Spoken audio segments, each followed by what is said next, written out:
The following presentation is brought to you by the RELM Network.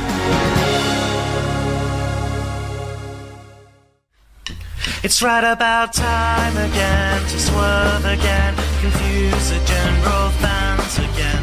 Had enough. Oh shit! It's Vince Russo! Vince McMahon's best kept secret. I am the Antichrist of professional wrestling! David Arquette won the world title! I've got a wife, 3 kids at home, and I really don't need this shit. How can this show be so awful, Mr. McMahon? I didn't think it was. Viagra on a pole match. And Hogan, you big bald son of a bitch, kiss my ass! Judy Bagwell on a forklift match. McMahon, the family, The Rock, they screwed us all. Now you're the editor, right? Mankind did it! Jumpy, beat me! Goldberg steered Russo out of the cage. I'm from New York. I'll get downright nasty. This is Vince Russo's The Brand. Hello, everybody, from a cabin in the rainy woods of Indiana on Lake Yogi. It is Vince Russo, and I am here for The Brand. And today we have a very, very, very special interview because last week I got about 30 minutes with my hero, the great Stone Cold Steve Austin. And I'm about to bring that to you in a few minutes. But before I do, there's something I want to get off my chest. There's something I need to talk about. Last week, I dealt with a lot of negative people. And a lot of negative people who viciously wanted to take my livelihood from me. And the way these people go about this is by taking what I say and, of course, putting their spin on it so they can present it in a way that they want to present it. And I've dealt with this before. If you know me, I've dealt with this before. If you know me, when words come out of my mouth, you know exactly what I am saying. And let me tell you people something too, and I've said this a million times. I am an entertainer. I don't take fake professional wrestling seriously. If that were my job and I had to report wrestling like it were real, I swear to God, I would go in my backyard and drown myself in my own lake. I do this show to entertain you. So I don't know if you figured it out or not, but you got to take that into context when you listen to my show, because I am not going to bore you. I am going to entertain you, and people that know me know that. But literally, there is a sea of audience of people sitting out there waiting to take every word that I speak and jump all over it and put their narrative of what Vince Russo said when even they know damn well that's not what I said. So I had to deal with a lot of these marks last week. But here's the bottom line, and I'm going to practice what I preach. None of that mattered simply because it wasn't important, and these lowlifes wasn't important. You know, I've been sending out pictures the last couple of weeks of what matters, what matters, what matters. And today is a very bittersweet day for me because my father, 86-year-old Jim Russo, just spent the last 2 weeks here in the cabin. And I spent every second of every day with my dad. And over the weekend, we took him back to Atlanta. My sister picked him up and took him back home to Florida. And right now, I am so sad. I can't even really express how I feel. I can't remember the last time I spent that kind of time with my father. And we did everything.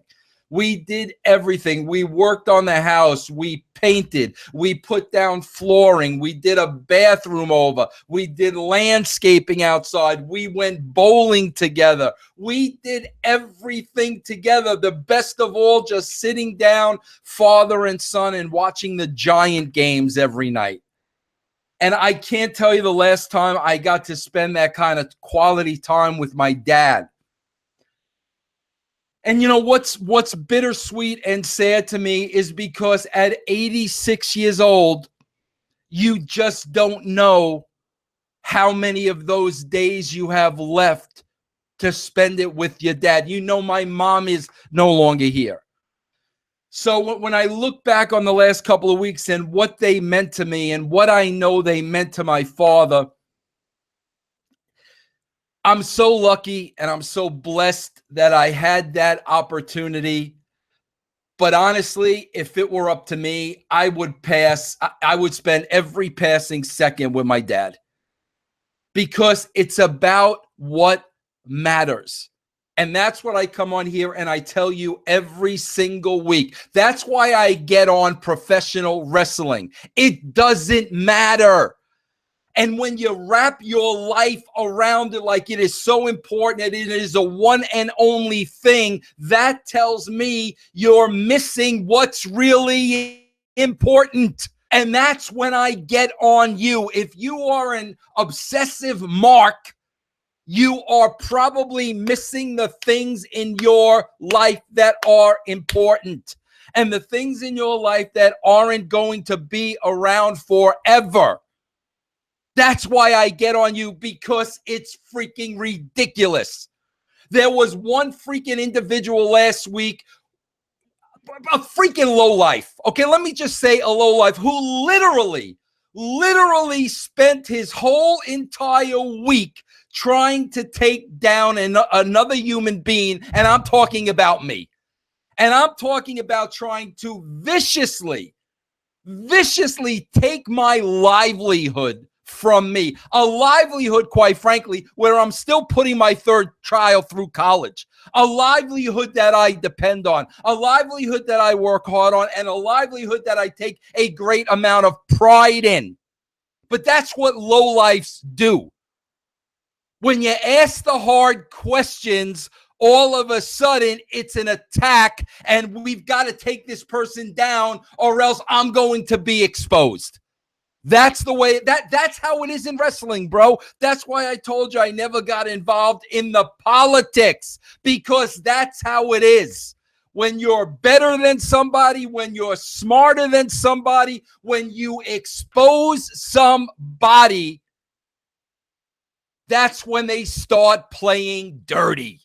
And that's when they start taking your words and twisting them around and labeling you and start preaching things that you never even said. But you know what the bottom line is? The bottom line is people that know Vince Russo know exactly what he said. People that know Vince Russo knows the only reason he's in this miserable business is to entertain and to try to tell you what is important in your life. And it ain't fake wrestling, and it ain't Kevin Owens, and it ain't any of that crap. It's the people around you and the friends around you that you take for granted and think are going to be around forever. How do I know that? Because when I was in the stinking business, I was one of those people. I ate, slept, drank, crapped professional wrestling and put everything else on the back burner, only to find out none of that mattered. And that's what I'm trying to tell you out there. And rather than take it as an attack, and rather than try to take my words, put it in your narrative and use them against me, rather than do all that, try to listen for 5 seconds. Try to get something out of it of why does Vince get so excited? At 56 years old, why is he telling us we need to stop being so obsessed with something that doesn't matter? Why? I'll tell you why, bro. Because your kids aren't going to be in the house forever. You may not be married to the same woman forever. Your mother and father are not going to live forever. Your friends are not always going to be there. Know your freaking priorities. So with that, my dad went back home, and it's just tough, man. It's just tough. If it were up to me, he'd be living with me.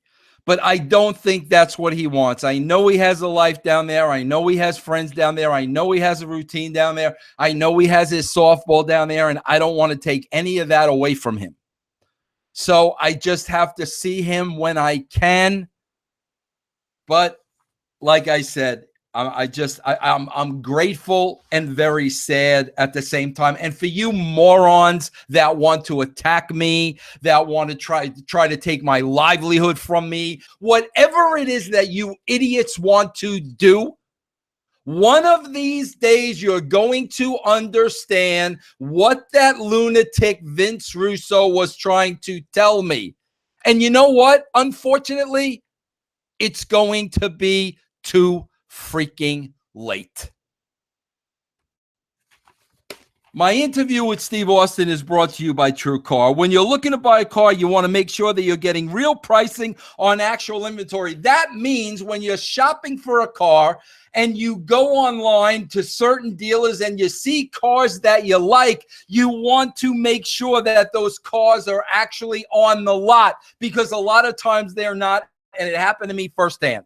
I saw cars that I liked. I went to the car lot. They weren't there, and they tried the old bait and switch with me. What that means is the car you want isn't here. We're going to sell you something else that we can make more money on. That happens at car dealerships every single day. But with TrueCar, that's not going to happen, because you're going to get real pricing on actual inventory. And that's not pricing from TrueCar, but pricing from an actual dealer, and not just any dealer, but a TrueCar certified dealer. Using TrueCar, you can easily find the car you want. Once you find the car, TrueCar will tell you what other people paid for that same exact car, so you will know what the fair market value is of that car. Over 3 million cars have been sold to TrueCar users through the TrueCar certified dealer network. There are over 13,000 TrueCar certified dealers nationwide. You will work directly with a TrueCar certified contact of your choosing. They will cut down the time that the buying process takes to make it much more easier for you, so you can spend more time with your loved ones and your family, and they will save you an average of $3,000 off the MSRP. So when you're ready to buy new or used, check out TrueCar.com to enjoy a more confident car buying experience.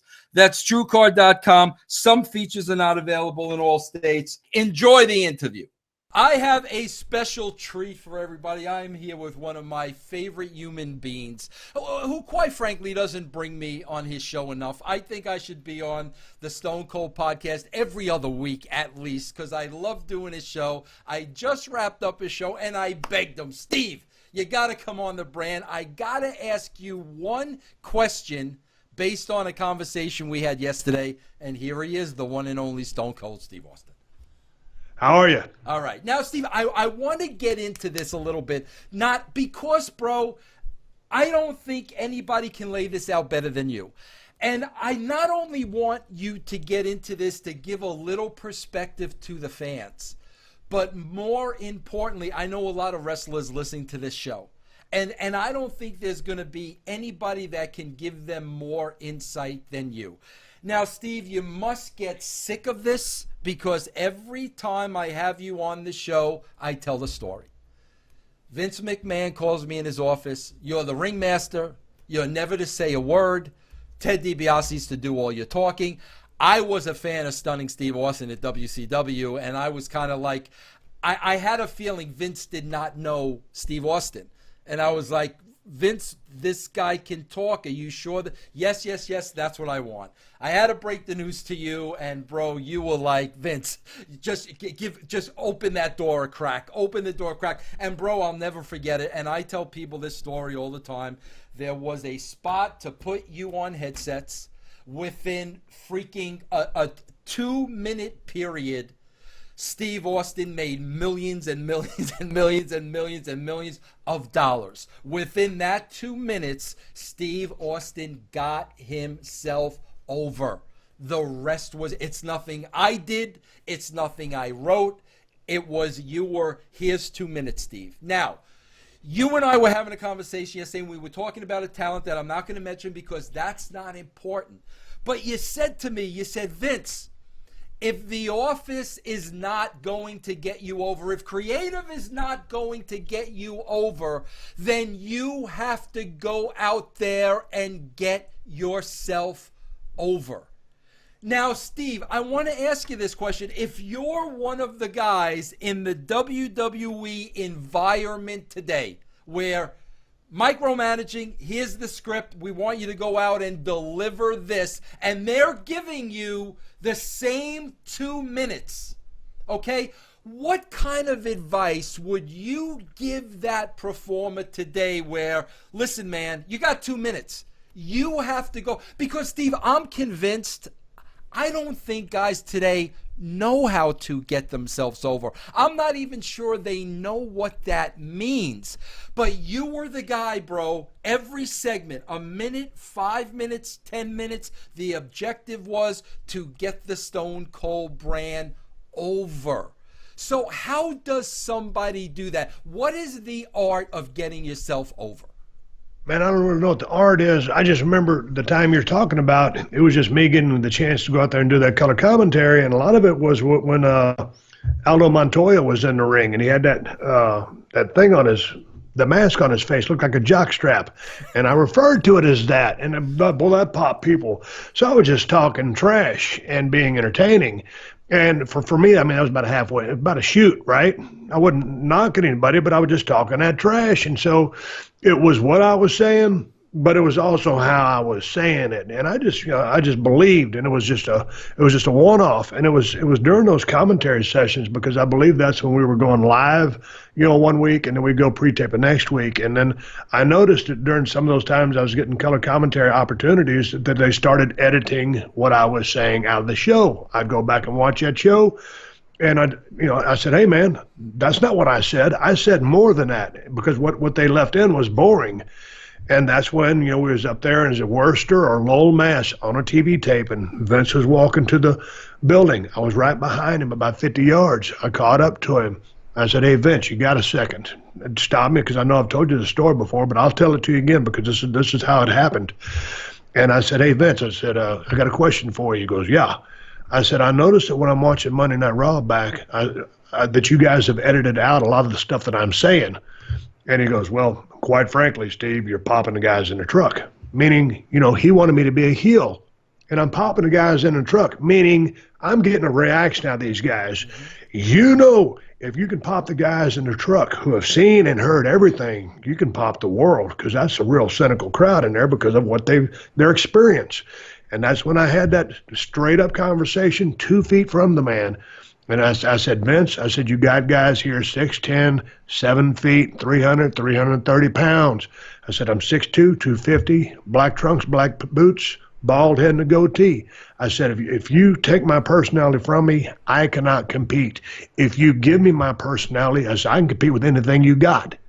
And I said it to him just like that. Mm-hmm. And he says, okay, Steve. He turned around and walked into the building. That's when he took the censors off of me. That's when he took the editors off of me. I wasn't using F-bombs and stuff like that. I was saying stuff that you could say in a normal conversation in that environment. But it was the salt and pepper and the venom with which I spoke it. And it was that trash talk that I grew up hearing in South Texas through all my competitive days, hunting and fishing with my dad, playing high school football, college football, and then the gym rats. And then getting into business. Remember, I'd been in the business 7.5 years before I got to WWF. That stopover in ECW with Paul Lee really helped me. With all those guys, Raven, Tommy Dreamer, Sandman, those promos that were going on ECW were pretty epic. Shane Douglas. So, man, I picked up a few, a little bit of 411 there.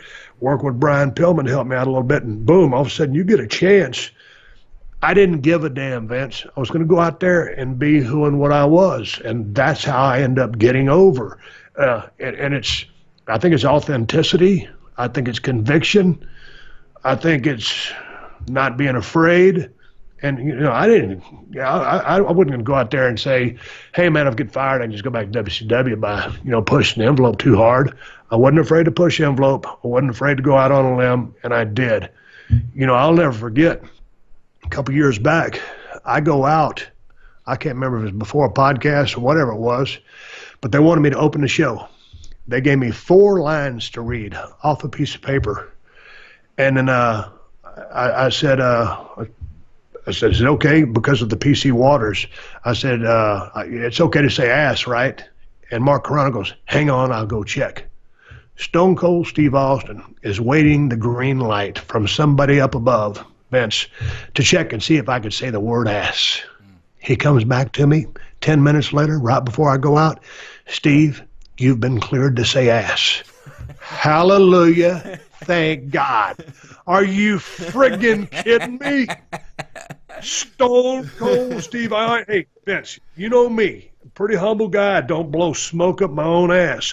But when I'm out there asking if I can say ass on TV because of all the corporate sponsors, out of respect for the company, that made me and I made them, there's a big effing problem. Yeah. And so, when I talk about being micromanaged and people being scared to go out on a limb, all of a sudden you do what I did back in the day. Just say, hey, hey, kid's got a jock. He doesn't deserve to be in the same ring with me, much less the same state.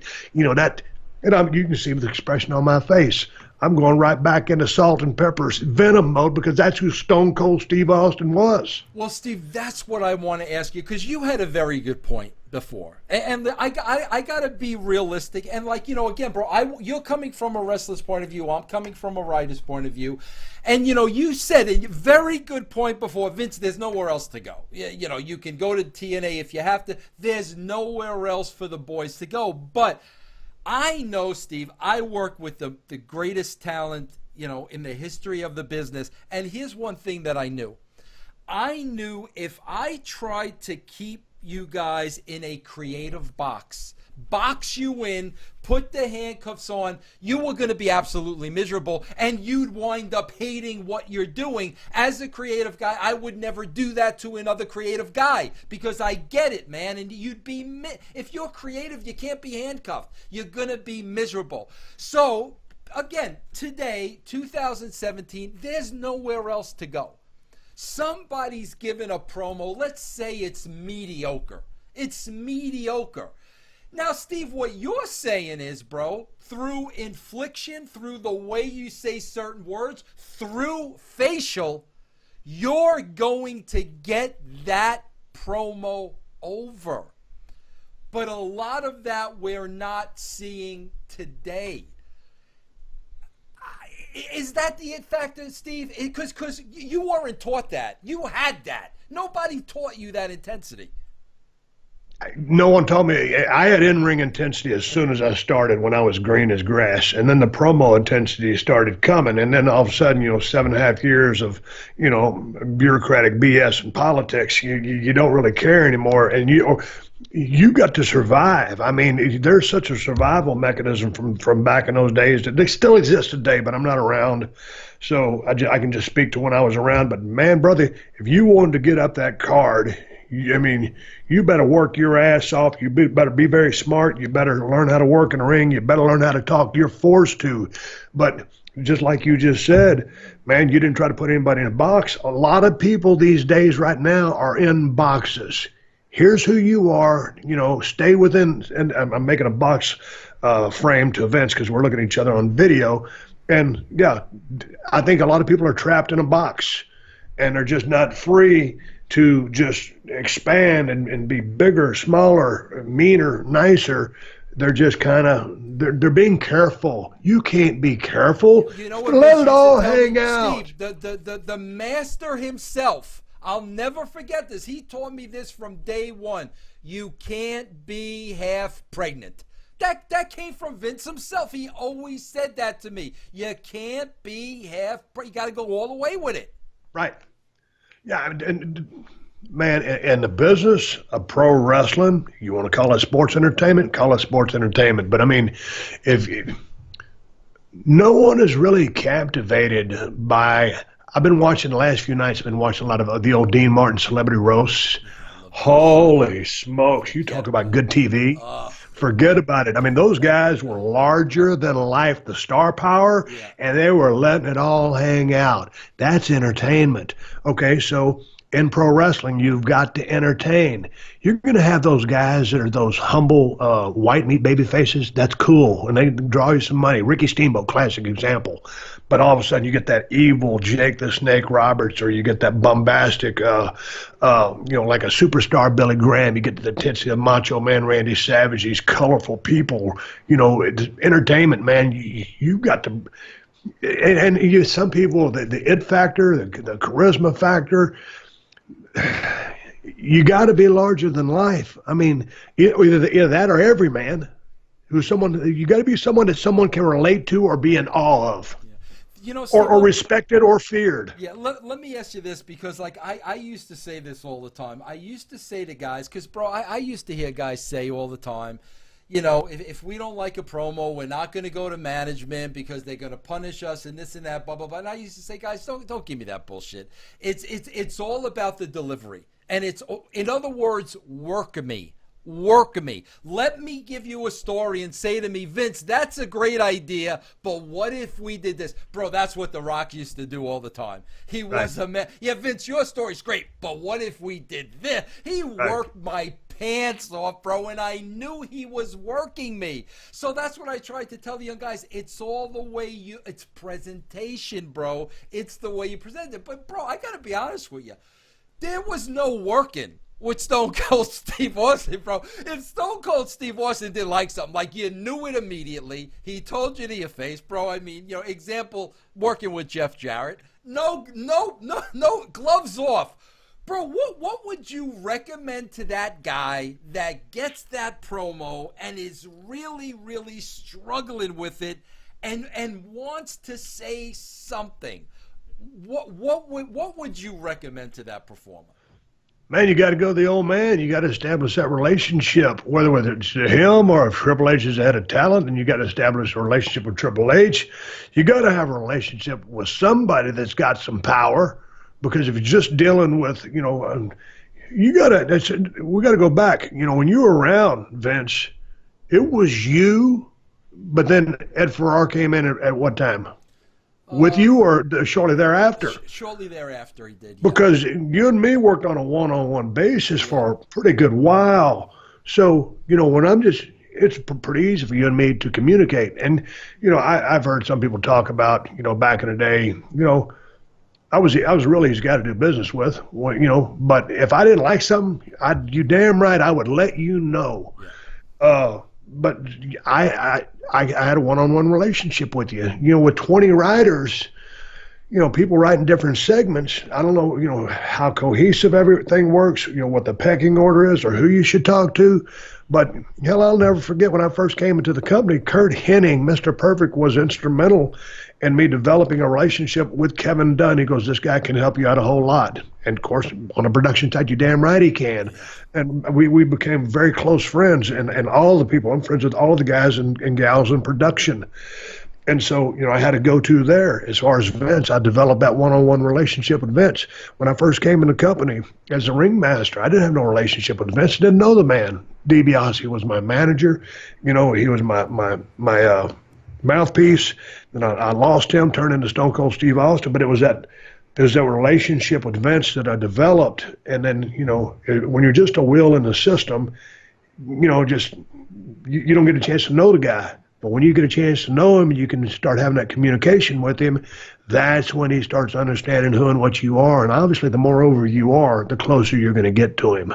You know, I would imagine him and John Cena are very, very close, like I was with him, like Triple H is with him now, like Taker is with him, The Rock.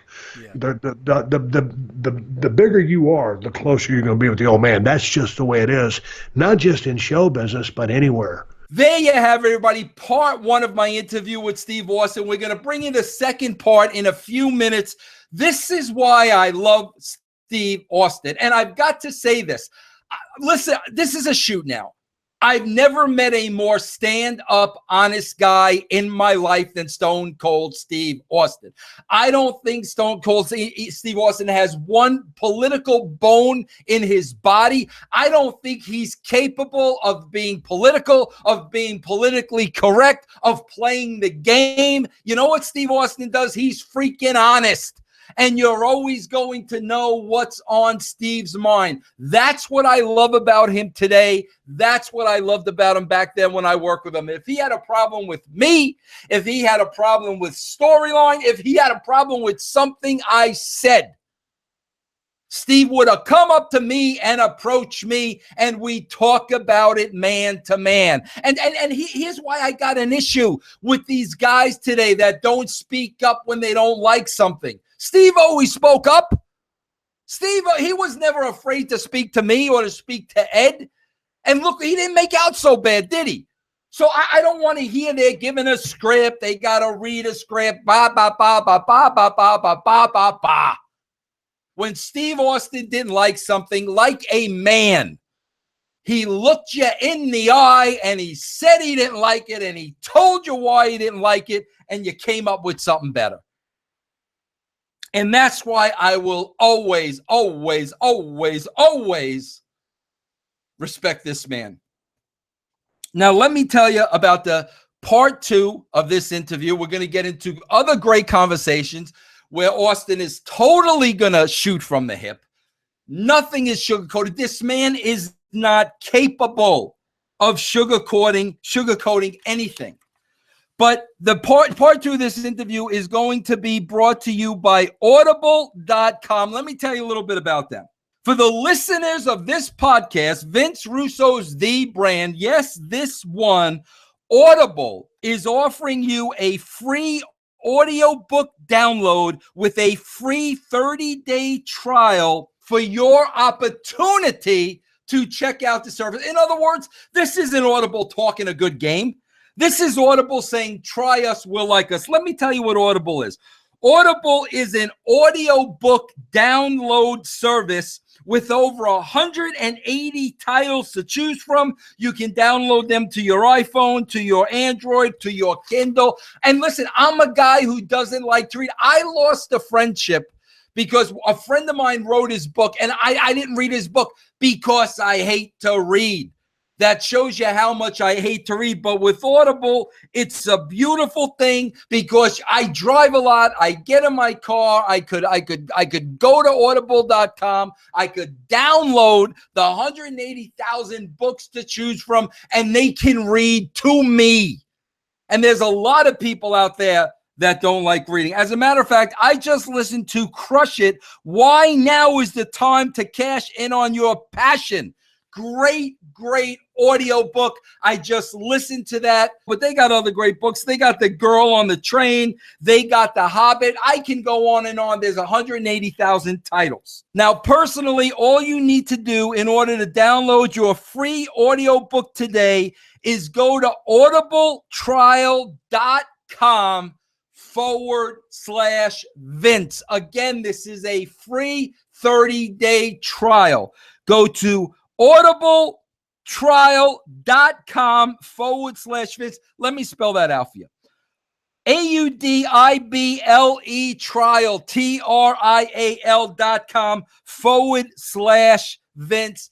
Get your free 30-day trial. And listen, my father taught me a long time ago, the great James Russo, when something's free, you take it. When something's free, you grab it. If it doesn't cost you anything, you do it. And especially if you're like me and you hate reading and you can listen to these great audiobooks online through this free download, Audible trial.com/Vince. Okay, let's get back to Steve Austin. I will be back when the interview's over. But you got to have a go-to, Vince, to answer your question. A lot of that too, Steve, is, and I would bet this comes into play, and you might disagree with me here, but Steve, I'd have to believe that a lot of it too is confidence. Like, you were confident in yourself and the character that if you knew something was better, if you knew something was wrong, you knew you were right. You were very confident in your stance. And I think that may be part of the problem, because if you're afraid to say something, I think you may lack a certain confidence. I don't know how you're ever going to get yourself over without that confidence in yourself. No, man, if you don't believe in yourself, I mean, you're in the wrong business, because you have to have confidence. Because if you don't believe in you and it comes across to them that you don't believe in you, there's a period of adjustment when you come in, and it's a new system, so you're kind of checking things out. But when it comes time to the work, if you can't do it, classic case is a guy like AJ Styles, not the biggest guy in the world, but god dang, he's really let his hair down from a personality standpoint. He's a lights-out, world-class worker. And so when he first came in, and they were beating him, but I was like, Jesus Christ, this guy's one of the best workers in the world. Just let him go. Just let him go. And they finally let him go, and he's louder. He's got that swagger, whether you like him or not. I do, and his work speaks for itself. But there's a guy who's confident. And, the system, he's not the biggest guy in the world, and Vince likes those big bodies. But here's a guy that got himself over, and his work showed through. Now his personality shines through, and he was confident. And so you got to believe in yourself. And because if you don't, it shows through in who and what you are. And Vince, Vince is like a psychologist / psychiatrist. I mean, he's sharp as a tack. He's a people reader. He's been reading people his entire life. He's a third-generation promoter. So, he senses, what a guy's about. And sometimes it's a charisma thing. Going back to something we were talking about on my show a week or two ago, or to be coming, we were talking about Triple H, and trying to pick those people down there at NXT. I was reading an article about Triple H, and the number one thing he looks for is charisma in a person. And so, some of those larger than life type personalities, or someone who jumps off the page at you when you first meet them. Sometimes you have to know someone to get to learn that. But, more than anything, he's looking for charisma. But I think in charisma, the underlying thing is a confidence or a self-belief. Yeah.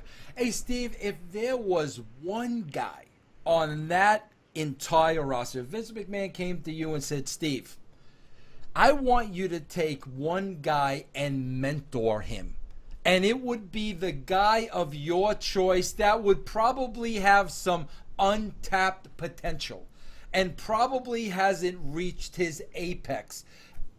On that whole roster, who would be that one guy that Stone Cold Steve Austin would take under his wing? Man, right now, it'd be Braun Strowman. Really? Yeah, I think that kid could be a superstar, because he's larger than life already just as a person, because he's so damn big. He's got a good look. He can naturally talk. I think he's from North Carolina. Maybe he's living down in Florida now, but he's got a little bit of a southern accent, but he's very talky, he's very chatty, and he's very smart. He has a charisma about him, and he's green as grass. He's only been around about a year. I think that kid has a world of potential.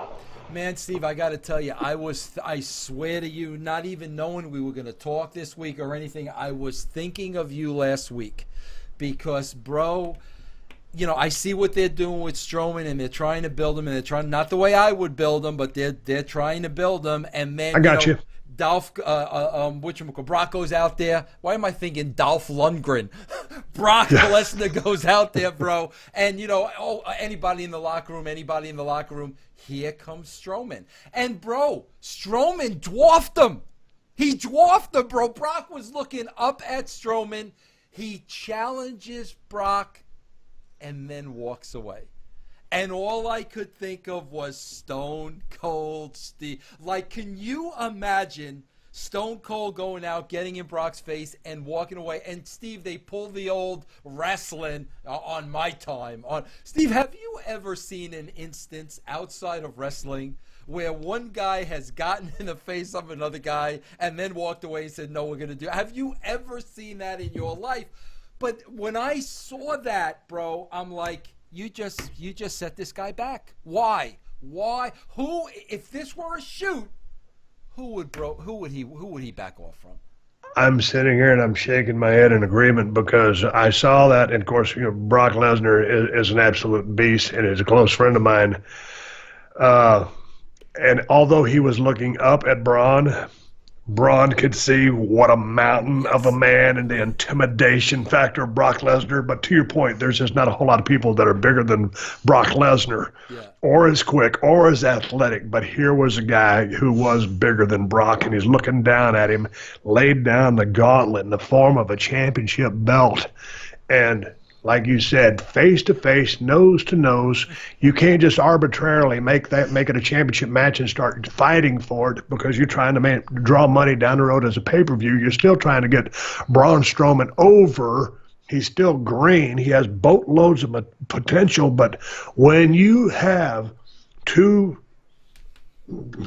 creatures that big, that badass, standing nose to nose, and then the bigger one backs down and goes between the ropes and then walks to the back and says another time or whatever it is, I was like, you gotta be kidding me. You can't let those guys get that close because sparks have got to fly. Those are two alpha males.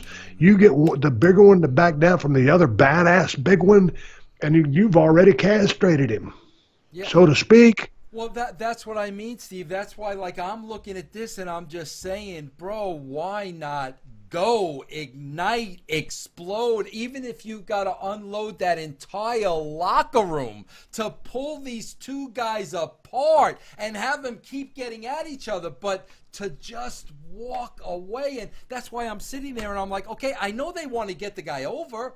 I know that's the goal, to get him over. Do they not see this makes them look weak? And that build up to WrestleMania 17, myself and The Rock, I think it was Detroit, and we go out there and I clack that beer. We're having a couple of beers and it's fixing to be the big, kind of build up for WrestleMania 17. All of a sudden I give him that beer and it splashes on him, and then he hits mine and it kind of foams on my face, and he yanks the microphone out of my hand, and that really got my attention because you don't jerk the microphone out of Stone Cold Steve Austin's hand. Then he hits my beer, and I waist dive him, and boom, it is on. And the roof blew off the place, and they played that during the package for that build as one of the best builds in the history of WrestleMania. But you have two guys out there, an explosive environment, and we exploded. Had we not, people would have shit all over that. So, yes, what I thought is Braun's going to step over that match. And if you go back, I hate to keep talking about myself, but you're talking to me, WrestleMania 13, Chicago. I'm standing there in the corner. I'd already made my entrance. There's going to be a double turn. And so the match was built. Here comes Brett. He steps through. He's almost center of the ring. I'm looking over my right shoulder. And I'm looking over my right shoulder because I'm looking over here just so I don't tell that I'm going to tackle him. I tackle him, and boom, there we go. The shit was on. It was a barn burner of a hell of a match. One of the iconic moments in history when I passed out in that pool of blood. But I took the fight to him. The match is built. Let's get it on. Okay, these guys don't have a match, but you get two badasses nose to nose. Somebody's got to swing. Somebody's got to go down. And if you would have had that entire locker room out there to separate those two big bastards, holy smoke. And then the story is keeping them away from each other while you still get Braun Strowman over. It's like, hey, this sumbitch is crazier than the shit house rat. He's one of the biggest guys in the locker room. Brock Lesnar's the beast incarnate, but Braun don't give a shit. He's big, bad, and strong himself. And on top of that, I think he's a little bit crazy. So all of a sudden, Braun Strowman is now over 1.5 times more than he is now.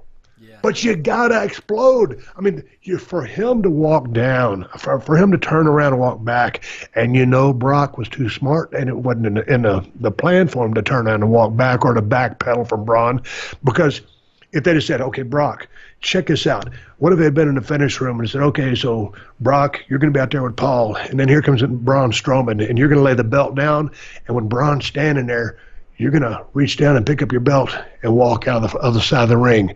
Brock would have said, F you, I don't walk away from nobody. The kid's brand new. He's got to do what they told him to do. It's not on him.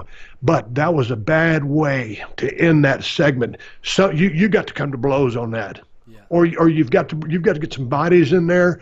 But if the whole locker room would have came in there just from a pure six brawl, and Braun's just going out, but the sparks have got to fly, dude. But if it matters that you got to bring every superstar in the back to break this friggin' fight up, I got to watch my language, got to get excited. That would have been gangbusters. It would have been reminiscent, different, but it would have been almost like Tyson Austin, in Fresno, wherever it was. That night he shoved me, and I was trying to get back at him. No one out there is Mike Tyson. I'm not saying that, but it would have been two big badass superstars that are so bad when they get so close to each other because they're so alpha, somebody's got to go down. Yeah. And Steve, that's why I get so frustrated, and that's when I just think, they're sitting back. I don't know if it's Vince, I don't know who it is, but it's the mentality of, it's wrestling, so that's okay. Because what I think immediately of is, what if that scenario happened at UFC? What if Conor McGregor throws an open challenge out there and somebody comes from the locker room? Is that freaking guy, after he got in McGregor's face, is he going to turn around and retreat? It's not going to happen, so it's not believable. And that's where you lose the credibility of a casual fan like me saying, that guy wouldn't back down from anybody in real life. Yeah. I think that's where the disconnect is. Yeah, what if he just stood there and just stood there, and then maybe an authority figured, all right, come on, you guys, get out of the ring. We've got to do something else. Maybe it's a Michael Cole because he's the voice, and maybe goes up there and Brock just stiff arms him. He takes a bump to the ropes. And it's like, I'm not going back in there, forget about it. And this is the bad version, but I'm just saying, someone, and finally you get on the RF mic, please clear the ring, the show must continue. Neither guy's budging, nobody's flinching, it's just a death stare. You cut the tension with a knife, and finally the old man comes down. Hey, enough. We're not making no money right here. You're not fighting, the title's not on the line, step away. No, they ain't going to step away. All right, you ain't going to step away. Don't bring down the Jay Brown security guards. Do something to amp it up and magnify it to be what it could or should be. Yeah. That would have got the kid over. No doubt, bro. Well, Steve, I hope you're starting to smarten up to me where I tell you I want to ask you one question, and then I milk you for 30 minutes. I just got 30 minutes, so I could do ratings, bro. I could do ratings on my podcast, bro. But, Steve, listen, man, thanks for answering that. Thanks for the 30 minutes. Everybody knows, bro, you got the best podcast out there on Podcast One. And, bro, again, just an honor to always talk to you. Good talking to you too, man, and let's do it again soon. Yeah, but you always say that, and then I hear from you in 2 years, Steve. Next week, you want to do this again next week? I'm going to be in Texas about the week after. But yeah, listen, Steve, don't make promises you can't keep. Because personally, I think I should be the co-host, personally, but at least a regular. Once a month, maybe? Let's do it. All right. Thanks a lot, Steve. Take care, bro. Thank you, man. Good talking to you. There you have it. Stone Cold Steve Austin. Nothing has changed about this man. Absolutely nothing. A straight shooter. He's going to say what he feels. He's not going to play the political game. And this is that we need to have more of this in the world. Why do you think I get so hot at these dirt sheet writers? Because I say, if you got something to say it to me. That's why I invite them on the show. If you're right and I'm wrong, come on my show and debate me. But they don't come on the show. They run for the hills simply because they have something to hide and they don't want to be exposed. And I will never ever respect people like this. And let me tell you something. They're never going to silence the great Vince Russo. I don't care what they do. I don't care what dirty tactics they practice. This is America. Don't let anybody take away your free speech. If you feel a certain way, if you got something you want to say, freaking say it. Man up and say it. That's what it's all about. That's what made this country great in the first place. This PC business is for the birds. And no, you don't want to hurt anybody. No, you don't want to attack anybody. But yes, you want to be honest. And don't let anybody make you afraid to speak up. Don't. Because then you're compromising your integrity. Your children are going to follow in your footsteps. And you want them to know how my old man handled this. Did my old man, attack other people weekly and go behind their back and tell people, oh, stop listening to them? Or Vince Russo said this, and or did Vince Russo say, you know what, bro? I got a problem with you. Here's the problem. Here's my problem with you.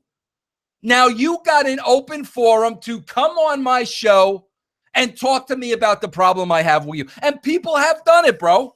We just had that Jeremy from the UK with this boycott Roman Reigns. He came on the show. We talked about it. Daivari came on the show. We talked about our differences. But there are just other low-life scum that rather than do that, because I'll expose the crap out of them, they're gonna take the underhanded route. We're gonna find ways to ruin Vince's livelihood so he can't expose me anymore. You know what? To all you people out there, scratch my ass in Macy's window, because I ain't going nowhere and nobody's taking my free speech away. And speaking of my free speech, tomorrow, Jeff Lane and myself will have the Raw review right here on Podcast One. And remember, guys, you could see everything on the Realm Network a day earlier on video by subscribing to the Realm Network. $2.95 a week for a show every day. Go out and compare it to the other prices of these people that I bury with no credentials. Tell me if anybody's doing 5 shows a week for $2.95. Tell me if anybody. Nobody does that, bro. I do it because I have to make a living, but yes, I want to give you your money's worth. So you pay 15 cents a show. And there's going to be some changes in the Realm Network that you're going to want to listen to. I'm going to talk about them at the end of this week. But go to Realm Network, RELMnetwork.com. Subscribe, $2.95 a month. You can opt out at any time. This is the way to support the freedom of speech. We are his supporters, and we are going to support his freedom of speech. You know why? Because we understand the guy's a freaking entertainer, you morons, and we know Vince, and we know what he's saying. So that's how you can support the brand, and each of you that do, just know, man, I am so thankful that you get me, that you understand me, that you have fun listening to the show. And because of you, the show will go on. I will see everybody tomorrow. Same bat time, same bat channel. Remember to go to podcastone.com to find all the great sponsors of Vince Russo's The Brand. Because of them, we can bring you the brand each week with limited ads at no additional cost to you. If you heard a sponsor that you want to try out, or forget a sponsor and you want to see a list, you can access them by clicking on the Killer Deals button at podcastone.com and visiting the brand page. We only approve sponsors who make sense for our audience, and each of our sponsors are listed there with the banners linked to the promotional deal and the promos listed by the brands. Everything you need, easily accessible in one place. So thanks to our sponsors, and thanks to all of you for supporting them. In addition, Vince Russo's The Brand is a participant in the Amazon Associates Program, an affiliate advertising program designed to provide a means for us to earn fees by linking to Amazon.com and affiliated sites. You can link to Amazon at podcastone.com. What's up, everyone? This is Sharia. You can catch my Impact Wrestling reviews every week on The Brand, and you don't want to miss them.